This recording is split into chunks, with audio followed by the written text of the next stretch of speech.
Hey everybody, how's it going? Welcome back to Talking MONS, our Digimon Ghost Game Recap Podcast. My name is JD, and of course, Jeanette and Gary are here. Hello. Hi. And we are going to be tackling episodes 63 and 64, Gluttony and The Call. I'm going to say, well, at least in the end of the second episode here, shit finally starts to happen. But we'll get to that in due time. Don't you worry about that. But first, we got to get through mostly a standard Monster of the Week episode. So we'll go ahead and just start with episode 63, Gluttony.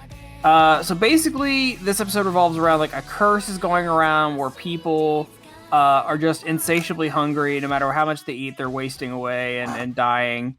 And to make a long story short, it basically turns out this giant monster called Quartzmon, which I had never heard of before, but I guess is like a big bad guy in Cross Wars, has been sending his little seeds out, and people have been eating his seeds, which then sucks their life energy away, and he is absorbing their life energy.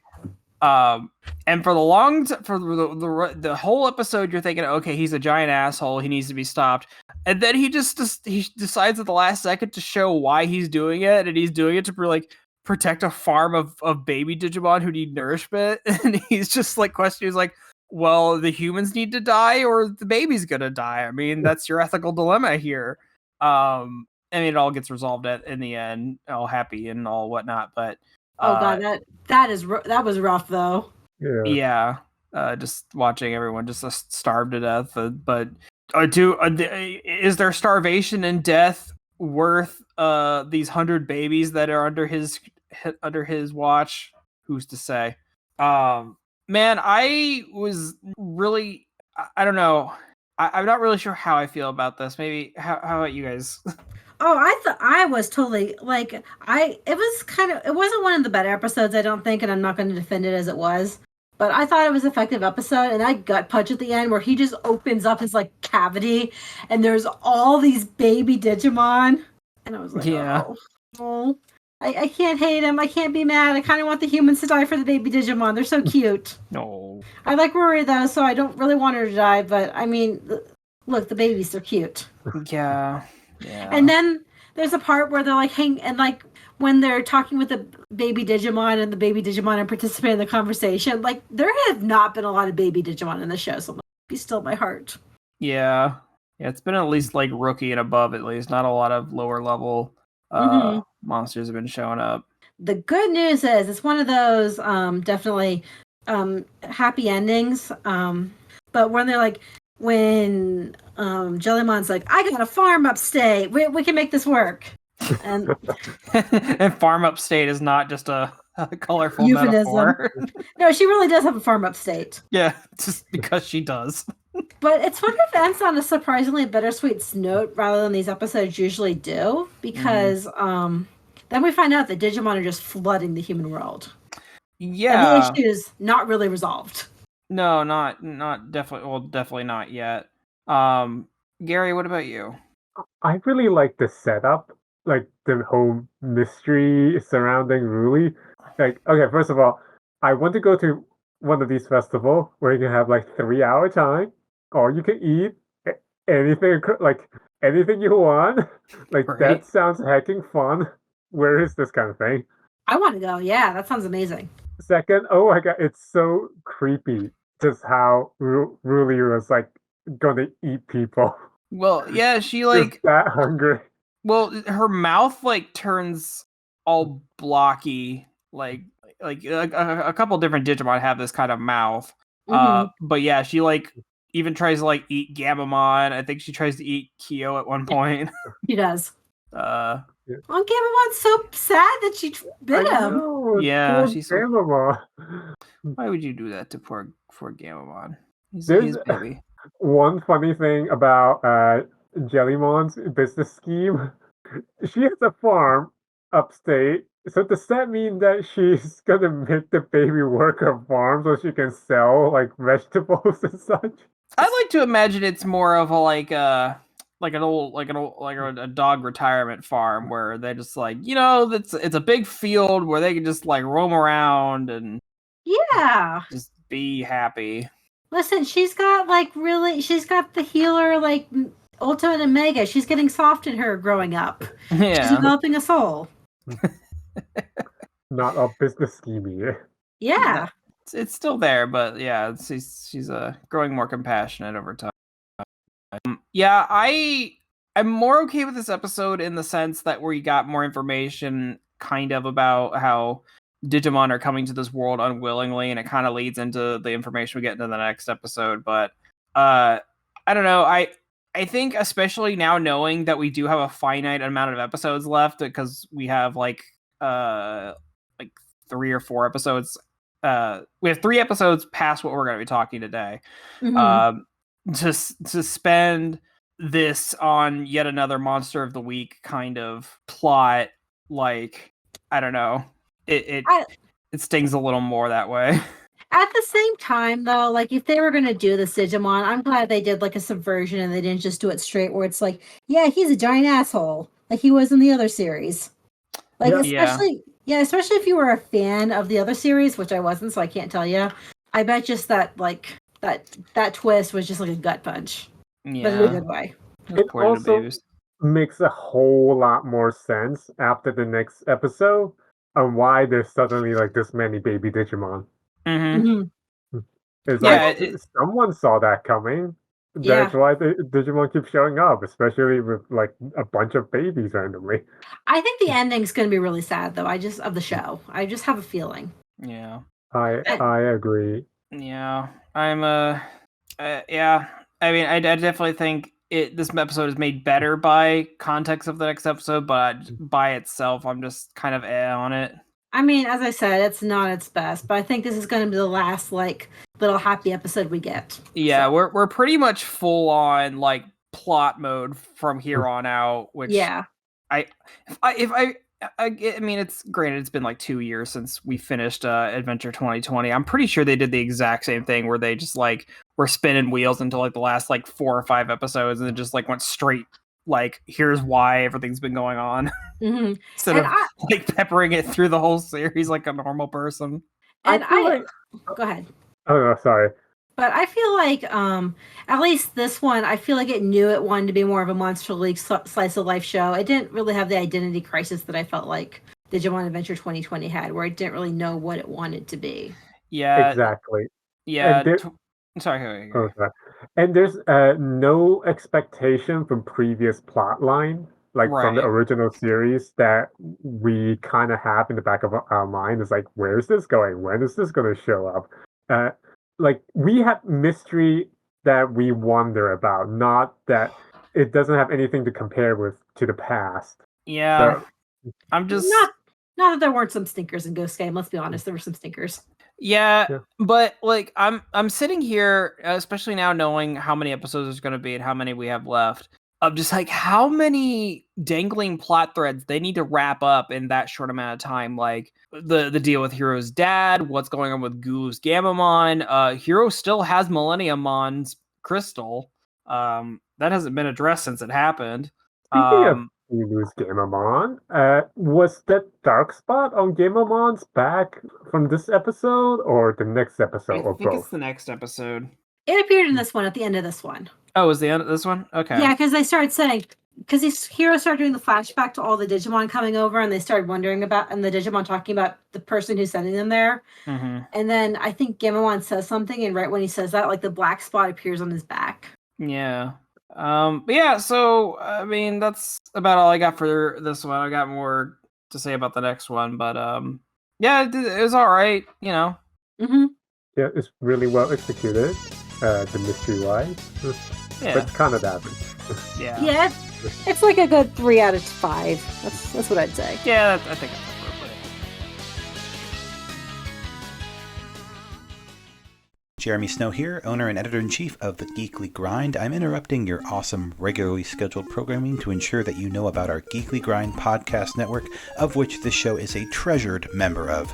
If you haven't had a chance to check out our site, you can do so at www.thegeeklygrind.com, and while you're there, Check out the other members of our steadily growing podcast family, including the anime-centric Blake and Spencer Get Jumped, discovering new heroes and comic book keepers with Chris and Lance, exploring the vast universe of geekdom with Geek Exploration, or of course appreciating animation's finer details with the Ink and Paint Club. Escape your weekly grind at the Geekly Grind.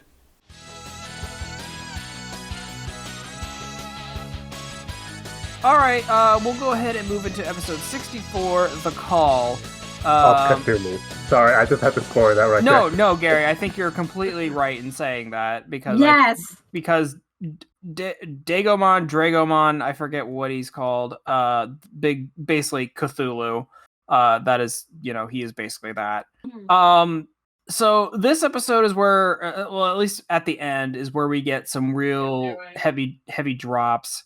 So basically, this episode is a fog is starting to roll in through town. And basically is causing people to go into some kind of like trance-like state, eventually then leading them to mutate into weird fish people in the most Junji Ito way possible. And it is later revealed because you see this giant fog, it's this giant monster in the fog, and all you can see is its red eyes and its silhouette out in the ocean, much like I would imagine they would depict Cthulhu as like this unseeable being. We've been seeing his silhouette since the start of this episode. Yeah. It just didn't pan out enough. It's just like, why is this particular part of the screen slightly darker? Right. But anyone who is a longtime Digimon fan knows who that is immediately.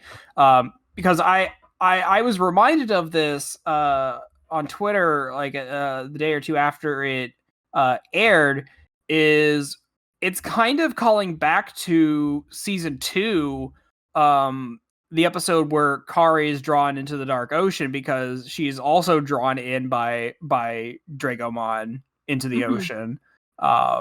So I think that's an interesting callback. I think so. I remember that.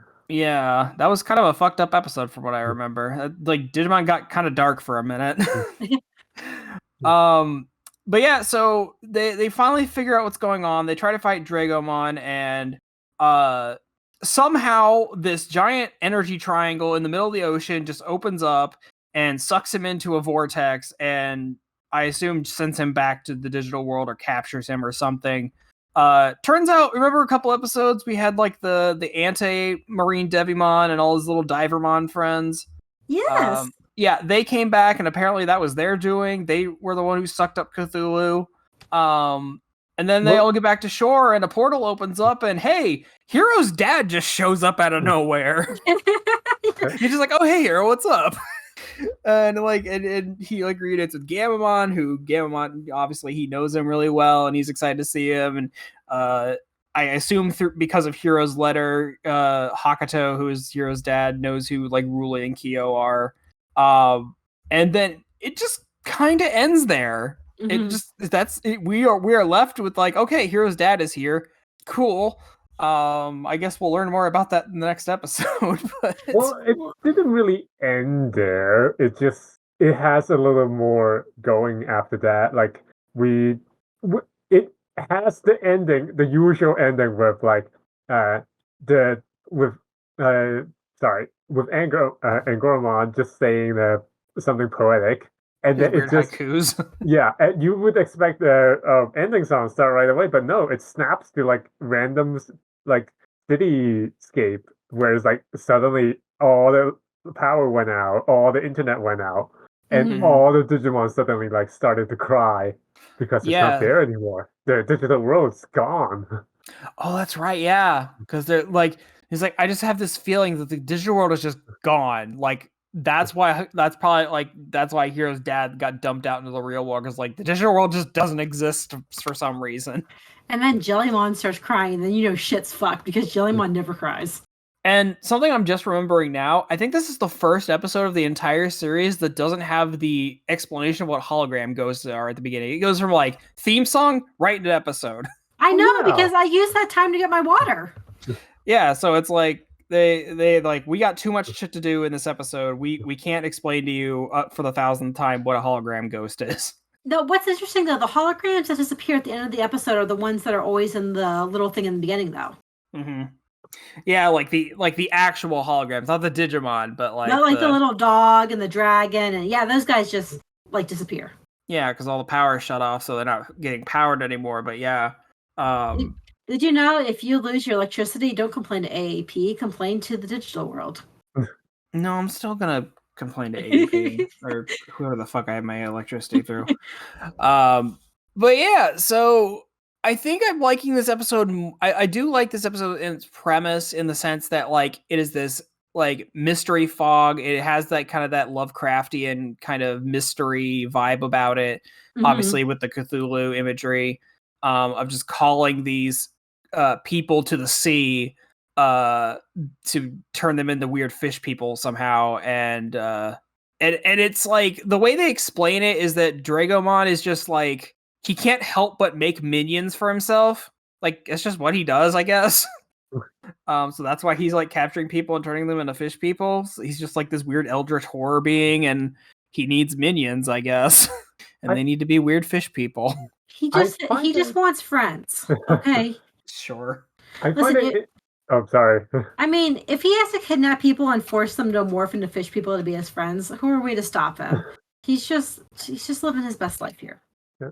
I find it interesting that how they can't transport everything into the pseudo digital world. Mm-hmm.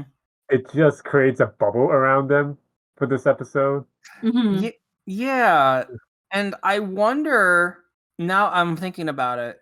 Do you think the reason they can't fully? Because I feel like when they have like the pseudo digital world that they throw up when monsters being destructive and they don't want other people to be hurt, so they can throw them into like this basically battle arena. But I thought it was always explained that this is like remnants or like data from the digital world being brought into the real world. It's like a weird pocket version of it. But I assume that means it's like drawing on digital world information. So maybe the reason that they can only make bubbles is because the digital world is like crumbling apart in the background, and that's all it could muster. That wouldn't surprise me. It's either that or Dragomon's fog is just that powerful, I guess. Yeah, that's what I thought. I didn't think about, because my way of interpreting the pseudo digital world is that it's the background noise of the real world. Like it's so similar to the real world because it's like the background internet. It's not the actual digital world. It's like in between. So that's why most of the stuff is still familiar. So it doesn't really depend on the digital world. Okay, I got a quick question. Yeah. If the digital world doesn't exist anymore, can the Digimon still digivolve? I guess we'll have to wait to find out. I mean, I would imagine they would, because I don't think Digivolution is like dependent on the digital world being a thing. It's not like, I don't think they're like drawing energy from the digital world. If anything, it's they're drawing energy from the humans or something. That's true. At least the ones who use the Digivices. The power of friendship and all that. Yeah. Awesome. I got another thing I got to mention real quick. Yeah. I like that they signed to receive Hero's dad. Like they signed from like package delivery. And yeah, Black Gabamon. I really hope that it's just revealed that the Black Gatomon is like Hero's dad's partner, and like it evolves into like a weird, like, I know it's not because they would have revealed it by now, but it'd be like a weird Angelomon who's like also like a FedEx delivery person. That'd be amazing. She just has like a brown shirt and a hat on. But I mean, it looks like Hero's dad has a Terriermon with him and a lab coat. Yeah, he has Terriermon assistant. It's Professor Agumon's assistant. Yeah, which is super adorable. Yeah, I instantly thought of Gary. I'm like, oh, it's Terriermon. Yeah, Gary, I got a little excited seeing that. And his lab coat. He's a little lab coat. That was pretty cute. But yeah, I feel like this episode is like, okay, this is like your indication that shit is about to get real. Because especially because they've released the episode titles for the last few episodes, and yeah, we're definitely going to be getting like explanation of what the fuck Gulus is, because all the titles like seem to reference him. So we're finally gonna figure out what the fuck his deal is, if maybe like Gabamon has secretly been the cause of all of this. Oh, that's I gonna don't break know. my heart if it's true. So again, I've seen some things. I mean, it's public knowledge for Digimon people. It's pretty much from the Vital Bracelet thing that Mhm. there is other, like, Gulus has further evolutions that are not Gamamon's evolutions. Like, he has his own separate black variant versions, and there's also a weird version that I think is a fusion between the two of them Mhm. somehow. So I am almost expecting, like, Gulus is extracted or escapes from Gamamon and becomes its own separate entity.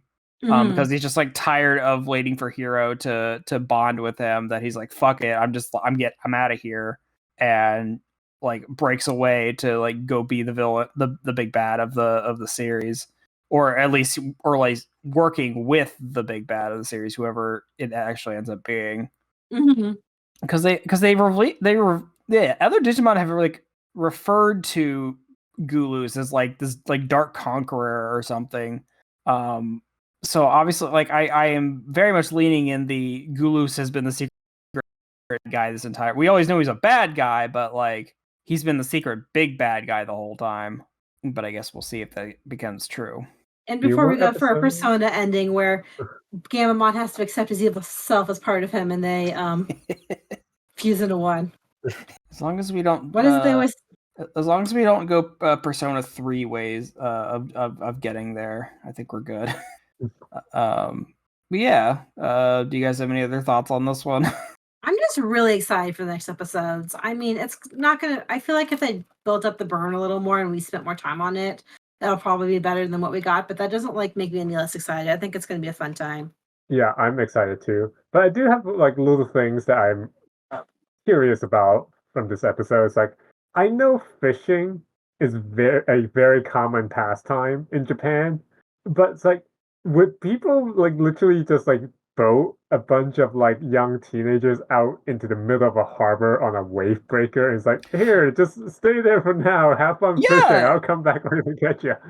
yeah. I don't know if that's, like, a cultural thing that we're just not understanding, but yeah, they just, like, there's a weird, like, concrete breaker out in the middle of the ocean, and a boat just drops Hiro and his two dude friends uh off on the side, and they're like, okay, we'll be back for you later, and they just stay there the whole day fishing, I guess. Yeah, like if it's attached to like land, that wouldn't be that big of a curiosity. But it's like in the middle of the harbor. Mm-hmm. Yeah, And, it's very weird. and I'm actually surprised I'm on a Digimon wiki. Is that Dragonmon is an ultimate and not a mega? It felt so much like a mega just because of how Mm-hmm. overpowering he Yeah, is. that's the power scaling in this season has been very weird. All over the Uh, place. yeah, like, yeah, I get that Dragomon is a Cthulhu monster, but also, yes, he is an ultimate. Mhm. And it's weird that it took Seriousmon to, like, really take him on, when 3 ultimates couldn't take him. Yeah, like Dragonmon managed to like make them hallucinate.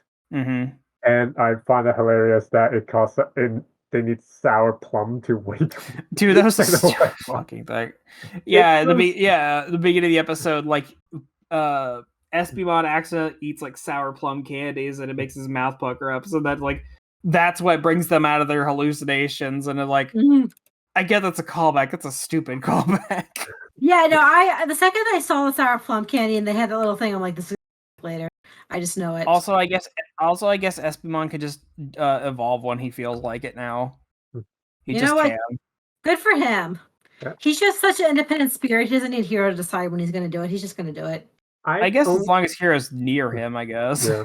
I've only now noticed that he has like booby cannons in the He hover sure does. He sure does. hover Esteban. However, Yeah. Espimon is a gift that keeps on giving. I think his booby cannons is the least of Hover Espimon's problems. My favorite thing about Hover Espimon is he pretty much evolves now just to be excused for the heroes to get around. Yeah. Yeah, because I can't remember if it was in this episode or this episode or the one before, where they're riding on air drones, like, I'm only allowing you to do this because it's an emergency. And But Jellymon was like catching up with like carrying Kyo. and just here, since you're involved, Hover Espeon, just flop him Yeah, more in or less. midair onto him. Yeah. I mean, does Hover Espeon really deserve better? No, he does not. He's a lot less annoying now that he's evolved, though. I will say that he is way less annoying now. Yeah. But I guess we'll just have to wait until next week to really get some payoff finally about what the fuck has been going on. Like, I'm fully expecting to like finally get an explanation from Hero's dad about like where he's been, what he's been doing. At some point in the episode, Gulus is gonna come out and just like reveal his master plan or something. I'm just ready for like. I'm not saying I'm ready for this show to be over because I feel like they could have kept doing this for a while, but I am ready for them to like kind of play their hand and like, okay, tell us what this is really about. And I mean, we've been doing it for so long at this point. It's time for us to move on. Yeah. Yeah, and it's sad because there's a new show when Ghost Game wraps, a new show non-Digimon related is going to be taking its spot. We did get an announcement through Digimon Con this last week or two. I can't remember when it aired exactly, but we are getting some kind of project called Digimon Seekers, which is like seems more older audience focused. Mm-hmm. But it's not an anime. It's like a novel that they're going to be releasing a chapter at a time and like promotional materials. I think they're releasing like a new Vital Bracelet chip because I think they revealed a new Digimon, this dog thing. Mm-hmm. So yeah, it's going to be interesting once Ghost Game is over that we're not going to have another anime like starting right after, which I don't think is not common. I think going from 2020 to Ghost Game was out of the ordinary, but at least for our purposes, it'll be weird that there isn't another show starting right up immediately. Listen, it would be nice if there's another one, but we need a break. We need some time off. Yeah, Digimon's doing something different, and I am interested to see what this Seekers project they're doing. Fortunately, I think they said they are releasing the novel chapters in English. So ooh, book club time. That's kind of rare. Yeah, we'll just do chapter reviews. It's a book club now. Yeah. Welcome to Talking Mons, our Digimon book club. Our Digimon book club podcast. I'm kind of down for this idea, to be honest. Okay, well, anything before you wrap up? I'm good. Yeah, I'm good. Okay. Well, I guess that wraps it up for this week. Thank you everybody for listening. Apparently there is going to be a big bit of a gap in the schedule because there's going to be one episode 65 next week airing on the 26th, and then it's going to take a 2-week break, and then at the end of March it'll air the last 2 episodes. So we will be back when episode 66 airs, so it's going to be a couple weeks before you hear from us, and then we'll do a final wrap-up episode with the last episode and our big final thoughts. And just a note, I am going to PAX East, so the last one might be a little delayed. We'll see. Yeah. So we'll make it work one way or another. We'll get it to you. You'll hear our thoughts on the finale one way or another. So, yep. All right, everybody. Thank you for listening. Stay safe out there. We'll catch you next time. All right. Bye-bye. Bye.